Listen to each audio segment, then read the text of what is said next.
All right, you guys, I hope you guys are having a blessed day. And I'm going to be reading from James chapter 1, verse 2 and 4. So it says, "Consider it pure joy, my brothers and sisters, whenever we face trials of many kinds, because you know that the testing of your faith produces perseverance.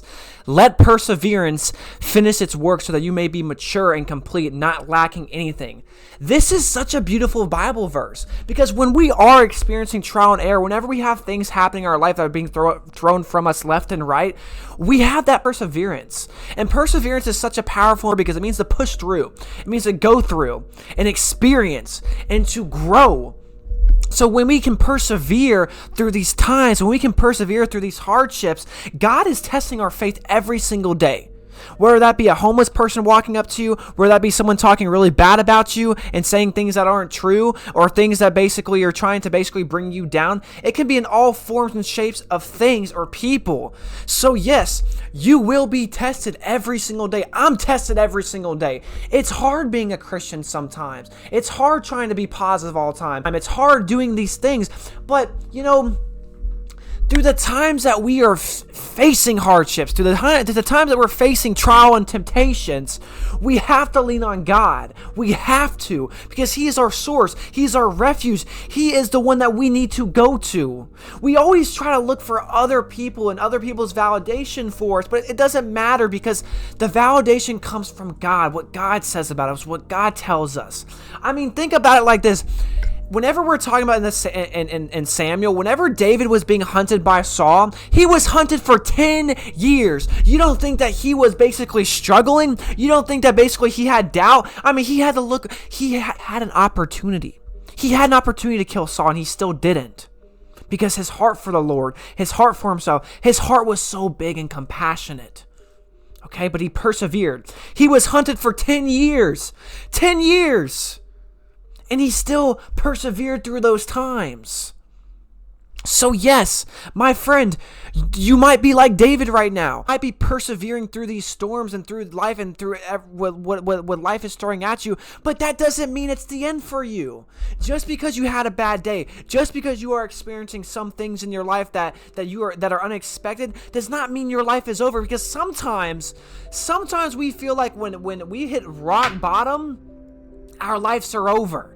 No, your life is just beginning. Your life is starting to transform, because what God does, whenever we do go through a trial and whenever we do struggle, God brings us down, but then He shoots us back up, because He has to tear us down sometimes. Sometimes we have to be humbled. We have to be humbled so we can appreciate the goodness of His love and His presence and His time. We have to understand that we are no different than anybody else. We have our struggles. We all are going to struggle. But the thing is, what are we going to do in these moments of struggle? What are we going to do whenever all stuff hits the fan? We're going to put our faith in God. We're going to put our faith in God, because worrying, my friend, let me tell you something. Worrying has no purpose.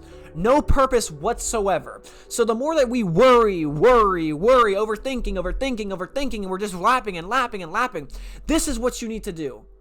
Stop for a second. Okay, I'm overthinking about this. Why am I overthinking about this? How is it directing my emotions? And how is this benefiting me? Then you have to focus your mind on God. Open up the Bible. Read what God says. Read His Word. Turn to Proverbs. Proverbs is a great chapter. And remember, overthinking is just an illusion.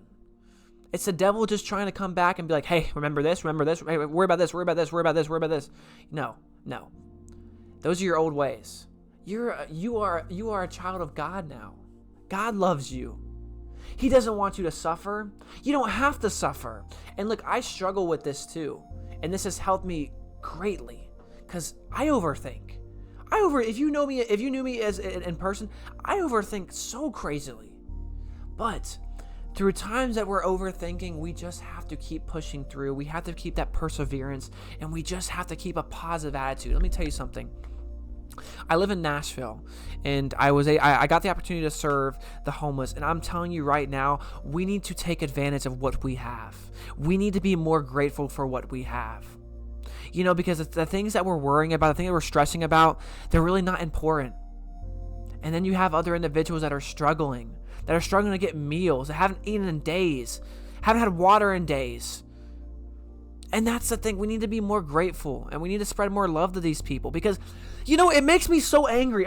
It makes me so angry because we treat homeless people like they're not even people. These are people too. These are people.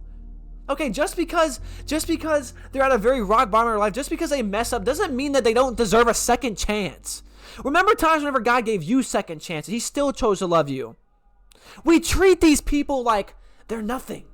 Just like some gum on our shoes, and we just flick it off. We treat these people with nothing, with disrespect, and we need to love these people. We need to love them. Being that light to people is so beautiful. So if you can be the light to somebody's darkness in a time like that, be the light. Don't be afraid to serve. It's a great and it's a beautiful thing. So if your church mentions something about serving, serve. Serve back to your communities.